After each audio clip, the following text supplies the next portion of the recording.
¿Cómo va eso? ¿Cómo está, señor Esparza? Bonito sombrero. Gracias. Bueno, realmente bonito sombrero. Es lindo, es lindo. Mira, Raquel, mira qué sombrero trae Paul Victoria. Y lo más impresionante es que se lo pone. Hombre, todos los días ando con Se sombrero. te ha caído el por supuesto. micrófono, porque lo has puesto, no sé dónde lo has puesto ahí, pero mira a ver si mientras te lo... Bueno, mientras yo me embargo el sombrero de Paul Victoria, lo voy contando. En la última semana, un grupo en absoluto desdeñable de gente importante de la Iglesia Católica, lo mismo clérigos que seglares, ha escrito una carta, no llamarlo carta, un manifiesto en realidad, bueno, al Papa Francisco en términos de corrección filial, que significa lo siguiente, decirle, santidad, te has equivocado. Esto, hasta donde se me alcanza, es la primera vez que pasa. Aquí nadie lo está contando, tú estás en Infovaticana, en algunos otros digitales del ramo y poco más. Es más grave que eso, no es te has equivocado, es has propagado herejías. Sí, o sea, tela. Una corrección filial que no ocurría desde el año 1333, cuando a Juan XXII... Bueno, la época cismática, ¿no? Sí, la época de los varios... No, en ese ¿Siglo momento... XIV? No, pero en ese momento ¿Ya es cuando... había una sola sede?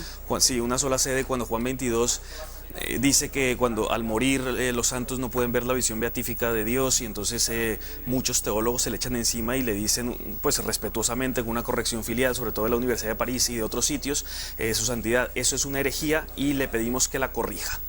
Y le toca públicamente retractarse al Papa y decir, me he equivocado, he dicho una herejía y lo corrijo porque no es verdad, los santos sí podrían ver la visión beatífica de Dios. En este asunto, en este caso concreto, es por un argumento mucho más cercano a la vida cotidiana de la gente. Así que vamos a empezar a contar cosas desde el principio, porque en el principio es los amores de Leticia.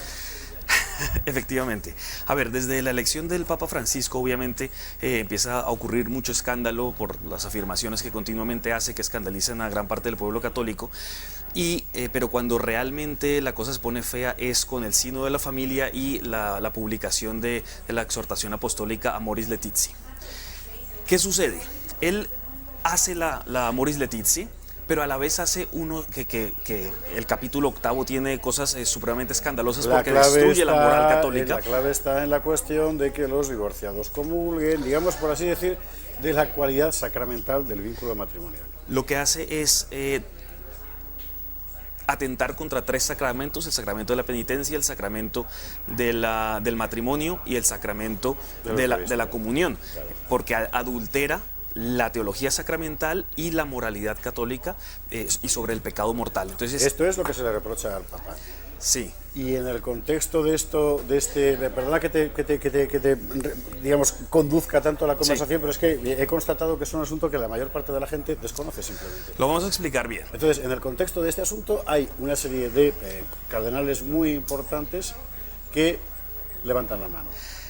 Sí, pero hay que explicar algo antes de eso, por favor, que es cuando él hace cosas paralelas. Por un lado publica Amoris Laetitia, pero por otro lado coge el instituto, la Pontificia Academia para la Vida de Juan Pablo II, que Juan Pablo II había creado para defender la vida, y coge y la medio destruye. ¿Cómo la destruye?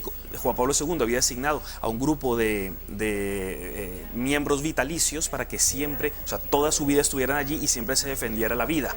Pero como está tratando de destruir también eso, porque eso es una nueva religión con una nueva moral, entonces tenían que cargarse el instituto, la Academia Pontificia para la Vida. Y entonces lo que hacen es modificar los estatutos para que ya no haya ningún miembro vitalicio, y entonces echan a la mayoría de ellos y entonces meten nuevos. Dentro de esos nuevos hay abortistas, etcétera. Entonces, revolución dentro de la Pontificia Academia para la Vida. A la vez hay otro instituto que se llama Instituto Juan Pablo II para el estudio del matrimonio y de la familia, y se lo carga también hace poquito, hace unos meses. En Infovaticana está toda la información al Coge respecto. y lo que hace es, le cambia hasta el nombre. Hay que sacar a Juan Pablo II, le quita el nombre, porque es que la nueva enseñanza de Francisco se opone radicalmente a la enseñanza de Juan Pablo II sobre la vida, sobre el matrimonio, sobre la familia. Entonces lo destruye, le cambia el nombre a Instituto para Ciencias de la Familia y lo integra dentro de la Universidad Pontificia Lateranense.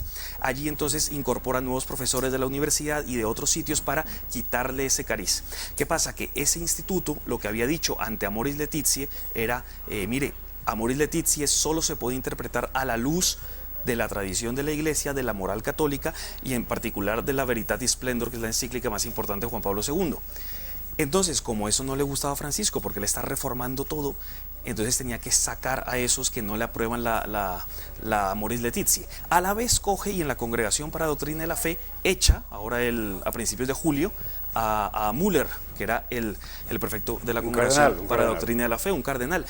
Porque Müller también se había expresado diciendo la Amoris Laetitia solo se puede interpretar a la luz de la moral católica y no la interpreten mal. Pero como Francisco no quiere eso, sino que quiere revolucionar toda la moral católica, entonces tuvo que sacar a Müller también. De hecho, cuando se sientan ellos dos, él hace 5 preguntas. Una de ellas es, ¿usted respalda Amoris Laetitia? Él dice, bueno, la respaldo hasta donde la puedo respaldar, porque tiene muchas ambigüedades y entonces expulsa a Müller. Y entonces se va cargando todo lo que sea disidente con la nueva religión y la nueva moral que él está implementando en la Iglesia. Bueno. O sea, esto es sumamente grave y no había pasado. Ya digo, desde hace 700 años no había habido un levantamiento del pueblo católico y de los teólogos hacia el Papa. A la vez viene lo que tú dices. Y una última cosa, también crea una comisión para revisar y reinterpretar la Humanae Vitae, que es la encíclica de Pablo VI, donde habla de la vida, de la anticoncepción, del aborto, etc. Y entonces ahora, como Amoris Laetitia siente un nuevo precedente peligrosísimo, que es relativizar la moral, relativizar el pecado mortal, etc. Entonces lo que hace es, si hay una comisión que reinterpreta la Humanae Vitae, significa que están preparando el camino para meter ya anticonceptivos, aborto, etc. y meterlo dentro de la Iglesia, como ya han hecho y están haciendo con los divorciados, etcétera, con Amoris Laetitia. Este es el panorama general. Dentro de ese contexto que nos has dibujado, aparece la primera protesta, que es la de los 4 cardenales. Ellos lo que hacen es hacer lo que se llama una dubia, que es una lista de preguntas, porque están con mucha duda y confusión y dicen, oiga, su santidad, lo que usted dice aquí en el capítulo 8 de Amoris Laetitia, particularmente en los epígrafes 298, 303, 305, es lo que parece que está queriendo decir, porque eso contradeciría toda la moral católica y la teología sacramental. ¿No será que usted más bien quiere decir que en la misma línea lo que dice Veritatis Splendor de Juan Pablo II es esto? O sea, por favor, aclárenoslo, porque no sabemos si usted está cayendo en herejía o no. O sea, por favor, cuéntenos, aclárenos, porque se están aprobando por muchas conferencias episcopales cosas que van contra la doctrina católica, inspirados en su documento. Entonces, ¿qué hace Francisco? No responde a la dubia. Y como no responde, y no solamente no responde, sino que en Argentina, a los obispos de la Conferencia Episcopal Argentina que le preguntan, oiga, ¿eso quiere decir que puedo dar la comunión a los divorciados sin que se tengan que arrepentir? O sea, que comulguen en pecado mortal, o sea, cometer sacrilegio contra el cuerpo de Cristo según la teología católica. Y él les afirma que sí es lo que quiere decir. Entonces los 4 cardenales, que son Brandmüller, Meissner, Burke y Caffarra, entonces dicen, vamos a liberar la carta para que la conozca el público, porque es que Francisco no nos quiere contestar y esto se está volviendo un desmadre. Entonces la publican, Francisco se pega un enfado tremendo, otros cardenales también los acusan de traidores, etcétera, que por qué publican esa carta si es privada. Bueno, pero es que si usted no nos la contesta, tendremos que publicarla. El pueblo católico tiene que saber que aquí está pasando algo muy grave. Entonces publican la carta y aún así Francisco sigue sin responder a la dubia, cree que el silencio es su mejor aliado. Entonces piensa que dejando pasar el tiempo, pues se va a ir olvidando la cosa y él puede seguir metiendo su revolución.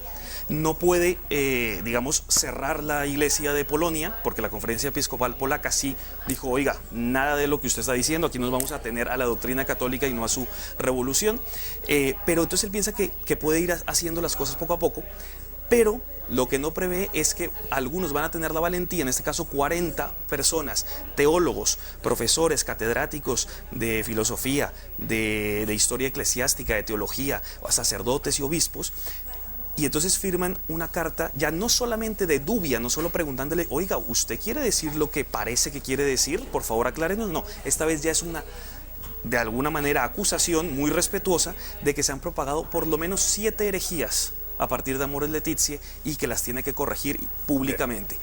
Pero como el Papa tampoco contesta esa carta, pues él cree que el silencio sigue siendo su aliado, entonces este domingo, ¡pum!, se libera y le dice, pues la hacemos pública, igual que la de los 4 cardenales. Aquí lo hemos contado en Info Vaticana, hemos contado también que el Vaticano bloqueó el acceso de los ordenadores del Vaticano a la web que contenía esa carta, es una cosa interesante. ¿Quién firma esa carta? Porque todo esto ha empezado a sumarse gente. Entonces, inicialmente el 11 de agosto lo han firmado 40 personas, pero para este domingo se habían sumado 22 más y había 62 personas, incluyendo obispos, que se han sumado, y ahora pues a través de change.org y otras organizaciones hay gente laica sumándose, porque es que son millones de personas las que están escandalizadas de la revolución de la moral católica que está creando Francisco dentro de la Iglesia. A que esto no se lo habían contado usted en ningún lado, claro. Tiene que leer Infovaticana, o sea, no basta con leer la Gaceta, que es el paso fundamental. Además, hay que leer Infovaticana porque si no, de estas cosas no se va a enterar de otra manera. Yo no te voy a preguntar tu opinión personal porque es un asunto extremadamente delicado y ya te digo, mi constatación personal es que la mayor parte de nuestros espectadores esto no tenía ni idea de qué estaba pasando. Claro, y es lógico, porque tampoco... Lo que sí que te voy a preguntar es lo siguiente. Ahora mismo, las perspectivas, por lo que se va leyendo por ahí, ¿es de que haya más gente que se suma a esto o por el contrario de que esto pase como una ola y se pierda? No. Creo que va a seguir sumándose gente. Desde hace varios años ya se habla de cisma en la Iglesia Católica. Hay un rumor interno. Hace 2-3 años yo hablaba con muchos sacerdotes y amigos y me decían, bueno, escandalizados con el Papa, pero decían, oye, pero que esto sea una conversación privada. O sea, no eran todavía capaces de decirlo públicamente. Bien. Ahora con este documento se abren las puertas para que ya la gente se exprese libremente de, oiga, señor Papa, aquí algo está pasando. Por favor, aclárenos, por favor, confírmenos en la fe en lugar de introducir la herejía. Y creo que esto se va a seguir expandiendo y ya probablemente sea irrefrenable. El mismo Francisco dijo el año pasado a un allegado suyo, dijo, cuando los cardenales empiezan a cuestionar la Amoris Laetitia, lo que dice es, oiga, es que yo no quiero pasar a la historia como el Papa que partió la Iglesia en dos. O sea, él mismo es consciente del peligro que se viene y de lo que está pasando, ¿no? Y él quiere es calmar las cosas, tenerlo lo más diplomáticamente llevado posible, pero se le puede salir de las manos y se viene posiblemente una época grave en la Iglesia.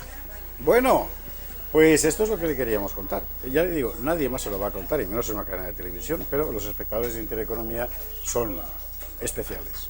Y tienen que saber esto, es evidente, por más que se lo trate de ocultar todo el mundo por Victoria. Muy bien, pues eso era la información. Para ampliación les podría contar muchísimo más. Déjame, Juan, una última cosa. En la carta, ellos al principio pues dicen que muy respetuosamente se dirigen al Papa, que lo aman como Papa, que le piden su bendición, etcétera, y que lo hacen como un deber de Estado porque los competentes católicos tienen el deber de corregir a los pastores si los pastores están llevando a las ovejas por el mal camino. Entonces dicen, esto es nuestro deber ante Dios y ante la ley natural.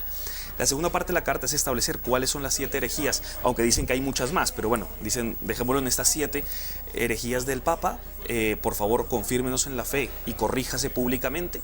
Y en la tercera parte lo que explican es los motivos de las herejías del Papa. Y dicen, por un lado está el modernismo, que el modernismo implica que no existen dogmas universales, que Dios no estableció unos principios, digamos, para siempre, sino que todo es mutable, todo es cambiable según las circunstancias, o sea, el relativismo.